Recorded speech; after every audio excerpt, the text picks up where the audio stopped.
Welcome to Your Career Story Podcast, a show that's designed for rock star professionals looking for that extra booster shot of confidence in their careers. Whether you're trying to get clarity on a job transition, want some work-life balance inspiration, or need a strategy to snag that promotion or raise, this podcast is for you. I'm your host, Jenna Viviano, ex-Wall Streeter turned startup junkie who now coaches hundreds of clients, empowering them to take back control of the job search and land their dream job. So sit back, grab a glass of wine, and prepare yourself for your weekly boost of career confidence.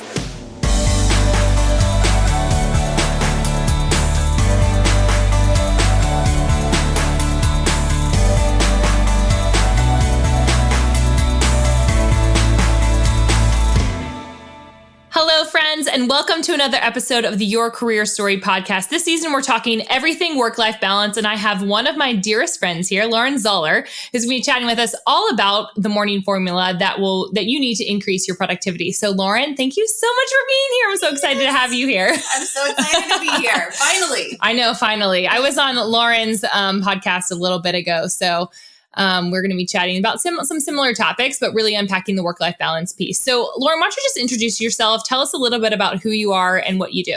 Yeah. So, hey, everybody. My name is Lauren Zoeller. I am a life balance coach here in Nashville, Tennessee. I work with high-achieving individuals to help them maintain and find a balance in their life, both in the workplace, but also at home. Right. So that's kind of... Which is like you come to work as a whole person, so it's important. Yes, absolutely.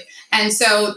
I kind of have a long story as to how I got there. Yes, tell us. Please unpack. Because I think I know some of this story because Lauren and I met through our web designer, actually, Elizabeth McCravey, who's going to be on the episode a little bit later. She's going to be in the season a little bit later. We're talking about how to like work from home and actually get stuff done, which is really important. But yeah, tell me, how did you get into what you got into right now? So I grew up as a dancer. This is kind of a long story of how it started, but I grew up as a dancer. I started dancing when I was 6 years old. Yeah. And it was my life. My only dream in life was to dance for Janet Jackson. So. Oh my gosh. I love, that's a beautiful dream. Yeah. It was amazing. And it almost happened. Yeah. Until you'll hear later in the story what happened. But so I started dancing when I was 6, danced all through middle school, got into a performing arts high school. Wow. And actually made it into my dream school, went to University of Illinois and was a dancer in college and was on the track to dance professionally. So did you major in dance? I did. Wow. Okay. Yeah. So you were all in, like cards all in. It was the only thing that I knew. Yeah. It was like my defining story. Sure. I was going to be a professional dancer. That was it. And my sophomore year in college, I ripped my hamstring at the insertion point, and it totally ended my career. Like I was done. I was completely done at that point. So when that happened, I obviously had to drop out of dance because I couldn't dance. Yeah. And it spiraled me into this super like deep, dark depression. And I had, because for so long I was so defined by being a dancer. Like I knew nothing outside of the dance world. Yes. And so when that was stripped from me, I didn't know what to do. So in that really dark place, I kind of started to revert to things that filled that void. So I started hanging out with people that were toxic. So I was in, really toxic relationships with friendships and romantic relationships. I started drinking a lot. Yeah. And I just continued to spiral down to this deep, dark place that I just had no idea who I was. And so I started going to therapy. And this was like, was this like in the early 20s or something? In my early 20s. Okay. Yeah. So I was probably like the end of my sophomore year. Okay. Okay, cool. I was in my 20s and I had no definition of who I was outside of my dance career. And so I woke up one morning and I remember like vividly looking in the mirror and thinking, oh my gosh, like I have no idea who this person is staring back at me because I knew nothing outside of dance. So I did what everybody does when they're really lost in a dark place. I went to therapy. Yeah. Someone was like, you need to go see a therapist. Sure. So I started seeing a therapist and my therapist was fantastic. She was great. She helped me really uncover that I had been so defined by my dance career that I really didn't build myself up in any other area of my life. Like dance was it. It defined me 110%. And so I worked with her to kind of to peel back the layers to get to the topic of why my past had defined me and gotten to me to this really dark place. And so I was great working with her. And one day I was leaving her office and I remember I literally walked out of her office and I was getting ready to get in my car. And I saw this sign right in front of my car. And it said and it was like a shopping center in this building. And it said, breathe, come inside. And I was like, for whatever reason, I was like, okay, well, nobody's ever told me to breathe before. Yeah. I guess I'll go inside. So I walked in. I did not know the story. No, I don't know the story. Okay. Keep going. So I walked in and the lady at the front desk was like, hi, welcome. How can I help you? And I was like, I don't know. You just said breathe on the front door. So I decided to come in because I felt like something was calling me to this space. And she was like, well, this is a yoga studio. Oh my gosh. And you should take a class. Yeah. And I literally had no clothes. I didn't have a mat. I had nothing. And I was like, well, I have nothing. She goes, well, pick out something and come take class. Like, we have a mat for you. So that was my first yoga class. Wow. And I remember leaving class that day after doing all this work. I remember leaving class that day and thinking, I just felt like the weight of the world had been lifted off of my shoulder. Both of my shoulders, not just one. Yeah. And at that moment, I knew that there was deeper healing that needed to be done. Sure. So kind of long story short, I made the vow to show up on my mat every single day. I didn't know why at the time, but I knew that it made me feel better when I left. So I made the vow for a year to show up every single day.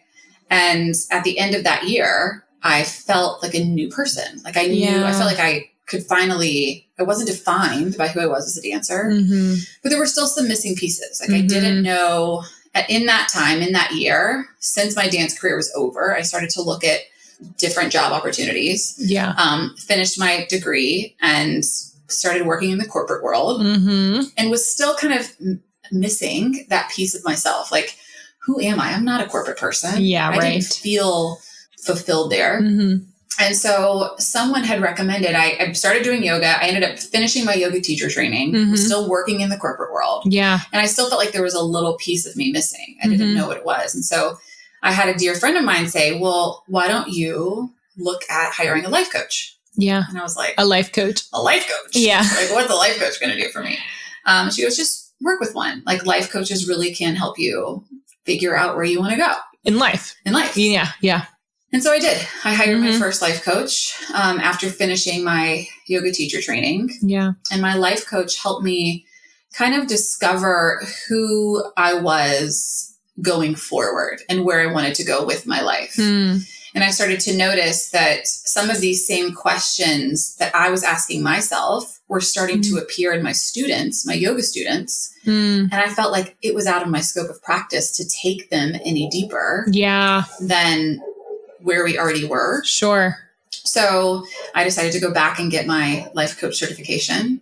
Yeah. I ended up leaving the corporate world. Oh my gosh. And I've built this entire practice of helping people navigate their stories in the same way that I found mine. So what's the difference then between, and maybe you can clarify that, because I think a lot of people will actually ask me, are you a life coach? Which I'm not. I'm a career coach. So I deal specifically with people, helping to transition them in their careers. It's very, very niche. I don't work on people's relationships. We might talk about it because it's relevant, right? Yeah. Work-life balance, coming to work as a whole person. But what would you say is the difference between like maybe a life coach and a therapist? Because you talked about both of those in your story. So what made you choose one versus the other? I think that's actually would be probably really helpful for people. Yeah, I love that you asked that because there's a lot of people that don't know the difference. Yeah. And I did when I was in that space of teaching, I wanted to figure out, okay, I want to help people past this space.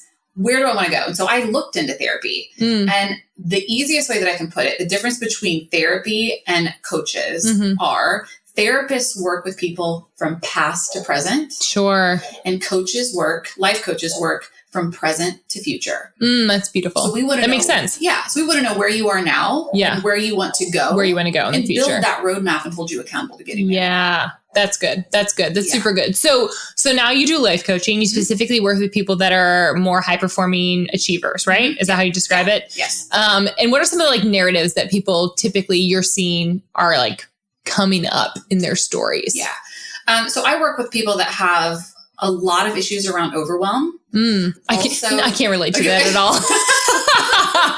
No relationship to that. And overwhelmed to what I like to call analysis paralysis. Where like they are so overwhelmed that there's no forward progress and they're laying on the floor without any direction of where to go next because they are so overwhelmed.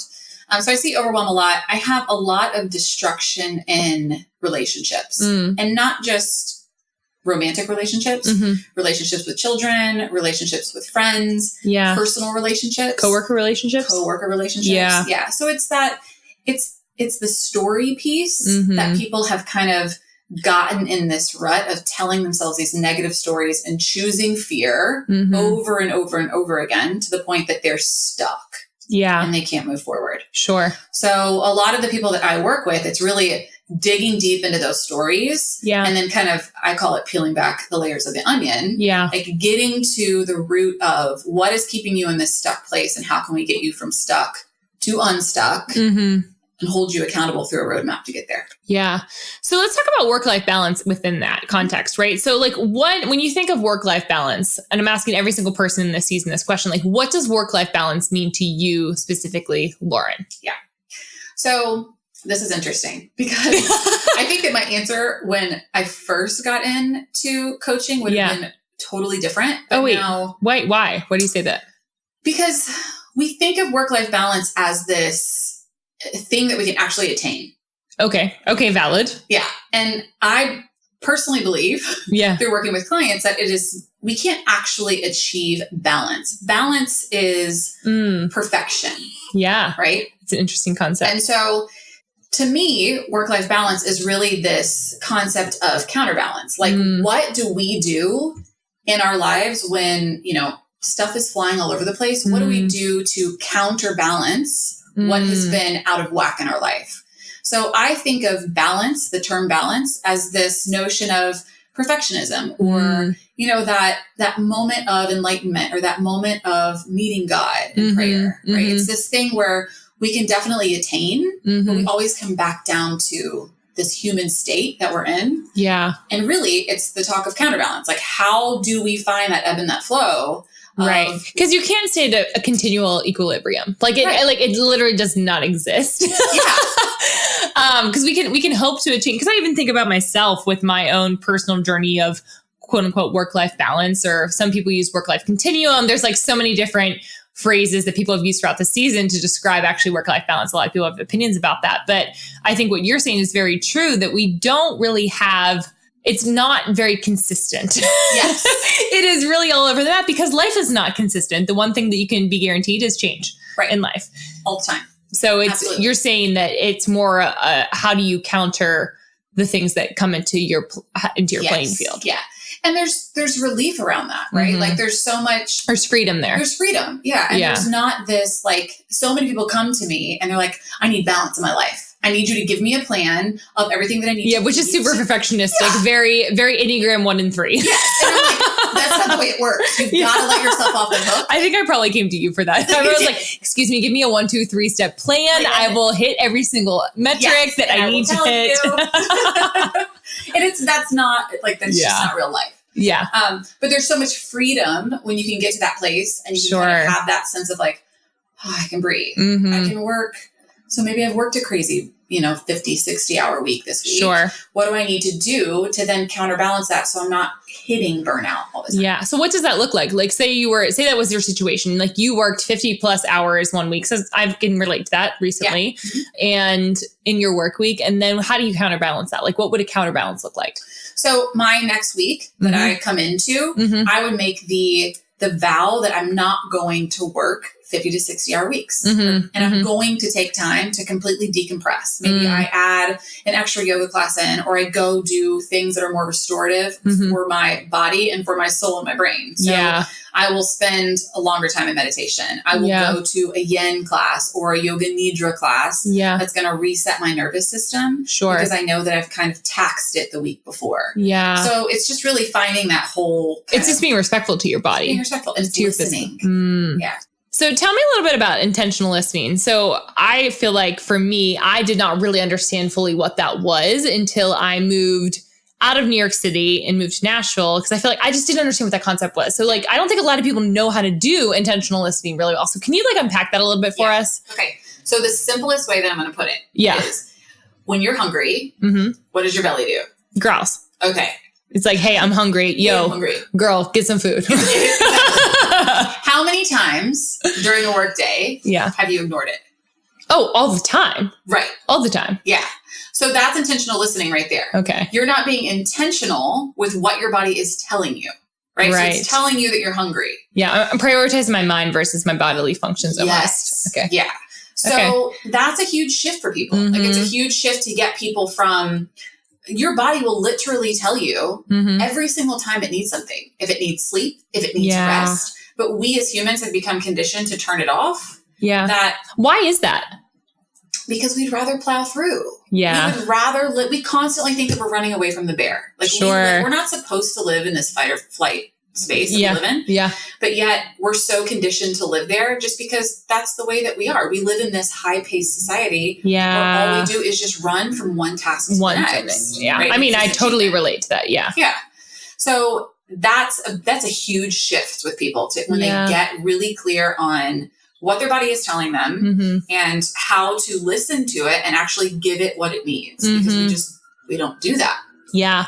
Yeah. So it's kind of funny that we're talking about this because one of the other life coaches that's been on this, his name's TJ, and he talked about the time is valuable and versus value is valuable. And so his concept behind that was, it like really struck me when we had this conversation because I really value time. And so that you think the more that you work, the more valuable you are, your work is, or your, it's like the hustle mentality, kind of what you talked about versus like, am I doing a task that's actually valuable for me? So I actually applied that today and was thinking about it. And so I didn't work a full 8 hours today, but I actually got done the stuff that I needed to get done. And I had plenty of time to rest, which I haven't had time to rest because of personal life or professional life of stuff that's been going on. And so I really tried to rest today and like read in the afternoon versus like plowing through emails or creating more content or whatever that looked like. And I feel like my day was really successful and productive. And also that wasn't like killing myself to get it all done. Yeah. So it is a mindset shift. It's more a mindset shift than an actual like task-based type thing, which people think like, give me a list of things to do or not do. And then I will like figure it out. Yeah, I'll do that. Versus it's not really actionable. It's more mindset appropriate. Yeah. Hey friends, this first month of podcasting has been such a blast and a half. Thank you for all your support, for sharing with your friends, and for writing reviews. Here are 2 of my favorite reviews we've gotten thus far. 2 episodes in, and I feel like I've already learned so much. I'm currently at a job I don't love and feel very underpaid in, and listening to Jenna's enthusiasm and expertise has really encouraged me to get my goals, resume, and future together in order to land that dream job. Girl, you are so welcome. And this one from Teehee14. Great name, by the way. Jenna is so great at helping to unravel the pieces, dive into things, and look at work through the lens of faith in a realistic and practical way. She hits such a good balance between motivational and tactical, which I love. I already love the guests she's bringing on the podcast. Really fascinating topics and conversations. Well, friend, there was more where that came from. If you've been enjoying the Your Career Story podcast, we would so appreciate your reviews. The more reviews we get, apparently, the more Apple loves us, which means more chances other people just like you can find career freedom. So head on over to iTunes and give us a review. All right, back to the episode. So talk to us a little bit about, you're a really big proponent, you and I, as we've become friends and you've kind of coached me through a lot of this, is talk to me a little bit about morning routine, because you are a huge proponent of the morning routine. And that's really what I want to talk about in this episode. So tell me for yourself, what is your morning routine and what does that look like? Yeah. So my morning routine is very different from what it was when I first started my morning routine. Now my morning routine is a non-negotiable. Like it is the one thing that I do every single morning, no matter where I am and no matter who is in my life and I come in contact with. Like really? Even if I'm in a relationship, I'm like, sure, hey, this is a non-negotiable for me. If you can't hang, see the door. See you later. See the way. See your way out. So my morning routine now is I wake up in the morning. First thing I do is I go downstairs and I make my lemon water just to get my digestion going in the morning. And then I go straight to, I have a little yoga studio in my house. So I go and I sit in meditation. So I'll sit in meditation for 20 minutes. I will move my body after meditation. So I do about 5 to 6 sun salutations. And if my body is wanting anything else, I'll give it. And that's the listening part that you were talking about? Yeah, that's the listening part. And then I journal. So I'll sit down and I will journal. I do the artist's way. So I do 3 pages longhand. Morning formula, right? Is that what it's called? It's called the artist's way. It's called the artist's way. Okay. Yeah. But it's also called morning pages. Morning pages. That's what I was looking for. Okay. And so it's just 3 pages longhand, whatever is top of mind. Currently right now, I try to introduce a book or some sort of like workbook once a quarter. So I'm currently going through May Cause Miracles by Gabby Bernstein. And it's kind of like a devotional. Yeah. It's just a little bit different. It has journaling exercises in it. Yeah. So that's my morning. And then after that, then I will go make myself my coffee. And have my breakfast and start my day. But every single day, it's a non-negotiable. I feel like that gives me anxiety though, because I'm like one of those people that we've talked about this. I've tried the thing, and I think that I can do it when I'm doing it. It makes me feel rejuvenated, the whole thing. But I think I worry about like getting stuff done. Like everything I feel like will be on my mind. How did you shift your mindset away from being like, this will actually prepare me for better in the future versus like, I have to get this, because my mentality goes, all I'm going to be thinking about in meditation is all the other stuff I have to get done on my to-do list, or like all the other things I could be doing. Like I could be writing right now, or like, So how did you shift your mindset? So that's why we do the morning routine, right? Is to quiet the mind. So that eventually it does get quieter. Like it just will, because your mind is a muscle. Just like you're going to the gym and you wanted a 6-pack and you're working your abs over and over again, your brain is the same way. And the way it becomes too overwhelming. The way that my morning routine is now is not the way that it's always been. I started off with literally, I woke up in the morning and I went and got my lemon water. That was it. That was my morning routine. Right. And then after that, I added on a 2-minute meditation. And then after that, I added on a sun salutation. So it was like I was taking it in bite-sized pieces to the point where my body was like, oh, I can do this. And then it started to crave it. Once you do anything for 21 days, your body's going to reap the benefits of it. The habit forming. So you don't go into the gym and your first time back in the gym after being gone for 2-3 years and rep out an hour and a half of ab work to get a 6-pack. Like you're going to do a couple ab exercises and then maybe come back the next day and add a few more. So it's the same thing. It's like making sure, and that goes for anything in my coaching practice personally, when I work with people, you can't, we as humans, we have these huge, like lofty goals. When you set lofty goals, you're prone to failure. Because you've never been there before. You've never taken that tiny step to get to where you are. So what are some of the benefits that you've seen in your morning routine from doing your morning routine versus when you don't do it? I am a nicer person. You are much kinder to everybody else involved. You got some Southern sweetness in you, whatever. You should ask the people that come in contact with me. That's really the big key component is that I'm just more at ease. I tend to resort to fear with my business. Like I can talk myself into scary places. Right? Like as we all can. Whether it be in our relationships or where we are in our career, you can kind of talk yourself into this really scary, I call it the spiral. And it helps me, and it just chills me out to the point where I don't spiral. Like I can trust and love and not in fear. When I have that time for myself in the morning. And it also, I think one of the biggest things that I see is that I'm a firm believer that you cannot pour from an empty cup. So if you're not taking the time at some point throughout your day to refill your cup, there is no way that you're going to be able to show up for your coworkers, for your spouse, for your child, or anyone you come in contact with, because you're empty. You have nothing to give.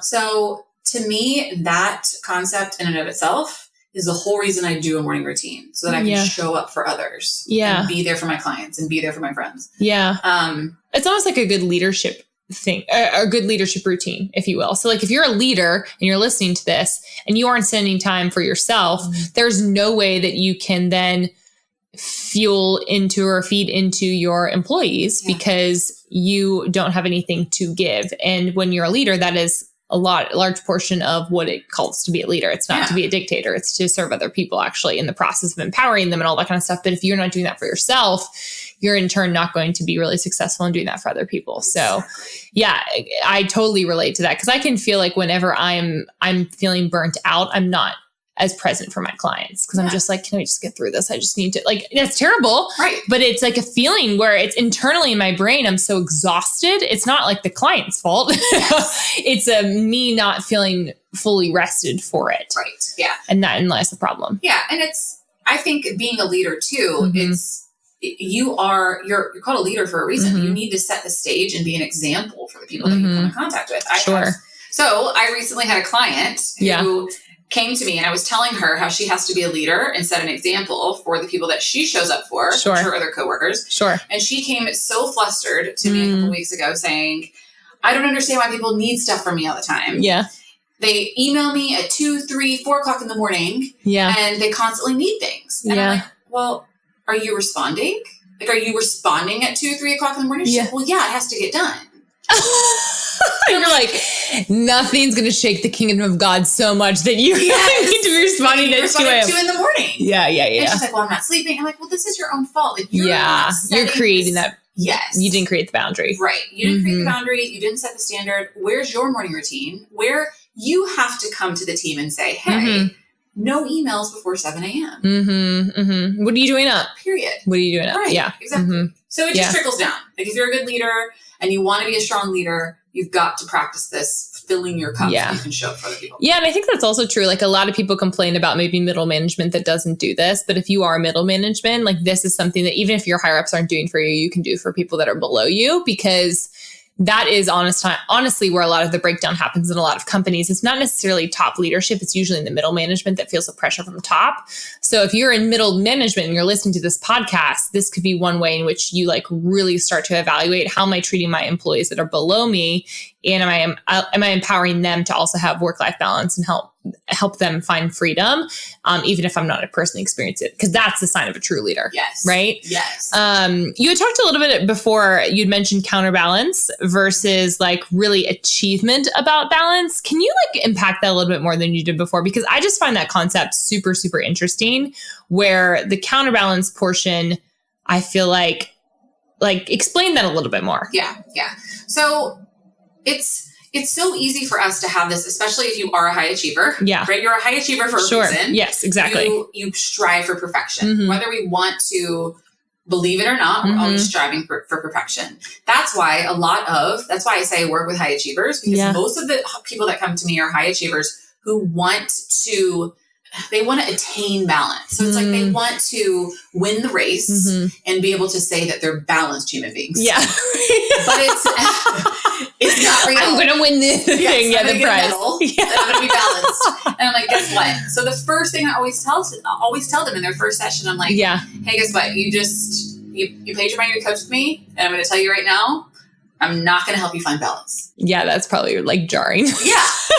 I'm going to help you find counterbalance, which means I'm going to help you figure out in your daily routine what you can do to quit allowing these highs to be so high and these lows to be so low. Yeah. Like how can we hang out in that middle ground to where we're riding the wave? Sure. Right? Like we're riding the seesaw. Yeah. Of if I forgot to eat breakfast and lunch, what am I going to do? What am I going to do to counterbalance that? Yeah. To bring that back into play to where I can still not derail and not eat for 3 days. So what goes into that, right? So you just mentioned eating, you mentioned time off, like what are some of the components that really go into work-life balance for you, or continuum or anything like that? So I really look at relationships, like where are you in your relationship with yourself? And that can be broken down into where are you in your spiritual practice? Where are you in your health, which includes fitness and your eating regimen? Yeah. Where are you in your self-development?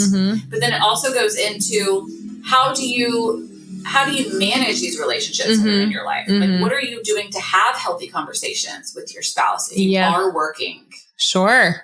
Over hours, right? And how do you male or female? Yeah, either way. So I look at your life as a whole. Like how can we find this balance to where you're still achieving at work and you're still getting everything done that you need to get done, but where can you set boundaries between what's happening in work and what's happening at home so that they both can become this harmonious dance between one another, so that one of them you're not defined by your career. Yeah. but you're also not completely letting the ball drop in your career and being, completely into your relationship. Let's talk about that a little bit, because you talked about defining how you felt defined by dance, right? And I feel like I relate to that. When I was younger, I probably defined myself on musical theater. I was nowhere near as talented as you. And so it was like this pie in the sky dream. Or even just like now as later in life, I've had somebody once speak over me, which was very honestly deafening. It was actually not a great thing to say over me, where he said, you're just the make it happen girl. You're like the make it happen career girl. Like that's who you are, like, and define that as me. And so I really adopted and kind of like was like, well, yeah, you're kind of right. And I define myself by my career because I didn't have a lot going on in my relational life. Right. So for people that maybe don't have a lot maybe going on in their familial life or their personal life, how do you help people not see their careers as being their like end all be? Because that's really hard, especially, I mean, I'm speaking from a female perspective, right? Where I did want to be married. I did want to have kids and all those different things, but all I had was my career. So how do you like not let that define you? Yeah. So you have to get really clear. You have to, like I said, peel back the layers of the onion. Yeah. Like outside of your career, outside of your family, outside of your romantic relationships, outside of your hobbies, like who is, if I was working with you, like who is Jenna at the core? Sure. A lot of people have no idea what that looks like. Yeah. So, and that's it's a deep process, and it's a lot of questioning, and it's a lot of getting into like the stories that you're stuck in and all of these things that define who you are. But it takes a long time. Like it takes, my clients work with me for a while. I say that I have a 4-step process that I take them through, and the majority of the 4-step process is hanging out in that first step. Yeah. Which is really peeling back the layers of what are these stories that we've been stuck in that are keeping you here? Because that most people don't know who they are outside of their career, outside of their relationship with their spouse. They just don't. Yeah. So, their identity is so wrapped up in that one thing, whatever that may look like. Yeah. Identity is a huge portion in understanding work-life balance, just understanding life in general, but especially around like the work-life balance, because I could see looking back at periods of my life, especially when I lived in New York, where my life was so defined by my work. Yeah. Like if I wasn't succeeding at work, then I wasn't succeeding in life, because I felt like, well, I don't have a boyfriend. I don't have a husband. I don't have kids. So this must be the thing. And therefore I must work till endless hours. Yes. Yeah. And I would see senior leader women that were very similar, where like that was how they defined themselves. And when that wasn't going well, that was like very destructive for them. Yeah. Well, and if you're not clear, but you're very clear on what you wanted to call into your life, right? And what people don't understand is that people can say, oh, I want to find the love of my life, or I want to have children, and I want to have all of these things, but then they continue to allow their work to define them. You're never going to get to that space of being able to find what's meant for you. Right. If you don't take the time to allow it to appear and give it the room to breathe so that it can come into your life. Yeah. So the second you're defined by your career and you're spending all your time there, of course you're not going to find what you want to find and call in for yourself, because there's no space for it. Yeah. Yeah. That's really good. That makes me even think about some stuff that's going on in my life right now. So that's super helpful. So let's talk about like if somebody were to actually start a morning routine for themselves, like where do you start? Like what do you do? So I believe that morning routines are different for every single person. I know there's a lot of press out there about morning routines. I think Tony Robbins. There's like the miracle morning. That's like all these different methodologies for how to do it really well. Yeah, Tony Robbins like dumps his head in a bath of ice water. Like, hello, not going to work for me. You've got to figure out like that's. First of all, I hate being cold. Yes. So that would literally never work for me. No, never. Never happened. Yeah. It works for Tony. Yeah. Everybody has their own individualized. Yes. So you have to figure out what works for you and what's going to help you stay centered throughout the day. Sure. I always say, if you love drinking coffee and like coffee, I tried to give up coffee once. And I love it. Yeah. I love it so much. I like the ritual of it. Yeah. It's a ritual thing for me. Exactly. Yeah. So find something that you love that you do in the morning and make that be part of your morning routine. So if you love to drink coffee, make it a non-negotiable for you every morning. You know? Yeah, start there. Yes. And then start to layer on. And if there's things that interest you, like if you're into devotionals or if you're into reading the Bible in the morning, whatever it is for you, like find something that resonates and then set out a block of time, a small block of time, Yeah. To get started.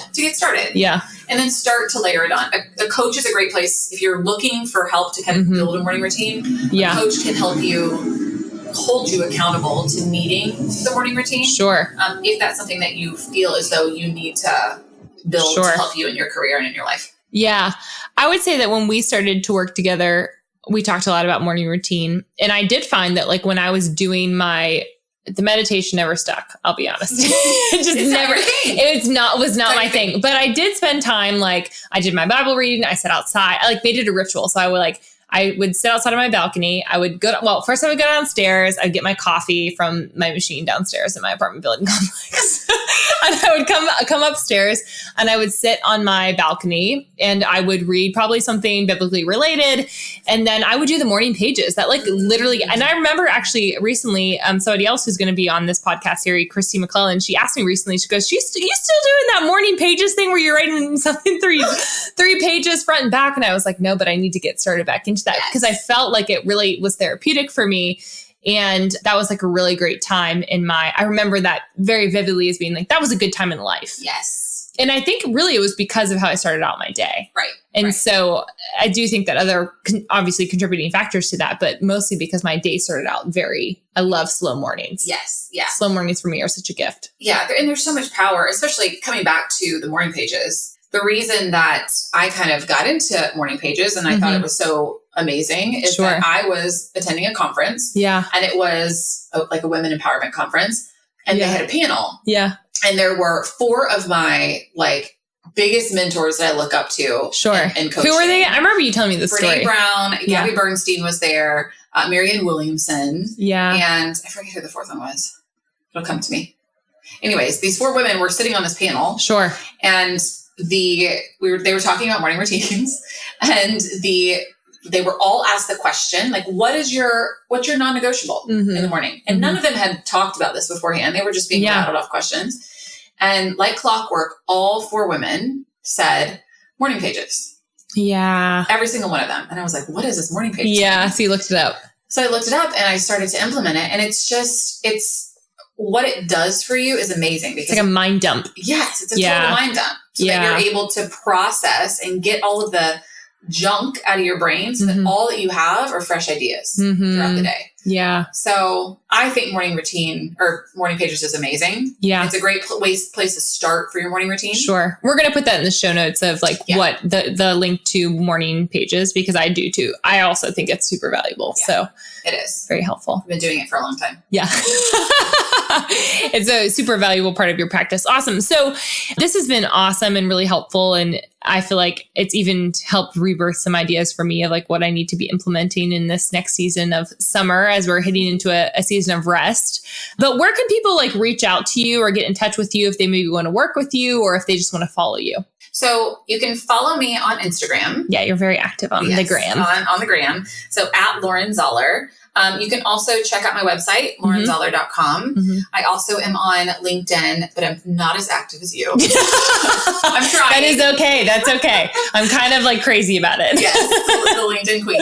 I am on LinkedIn. I'm on Facebook. I do have a Balanced Life community page. Okay. So, and it's open and free. And I post on Facebook. On Facebook. Okay. Yep. So request to become a part of that. Yeah. I post all types of inspiration. We hold each other accountable to morning routines. Yeah. It's a great little group and community where we all just kind of rah-rah each other and we talk about coaching things. So awesome. That's amazing. Well, we'll put all that stuff in the show notes. Thank you, Lauren, for coming and for drinking wine with me and sharing all of your fun stories. And it's just honestly been a treat and it's been really beneficial for me and I hope for everyone else out there. So we will see you on another episode of the Your Career Story podcast. Thank you again for coming. Thanks for having me.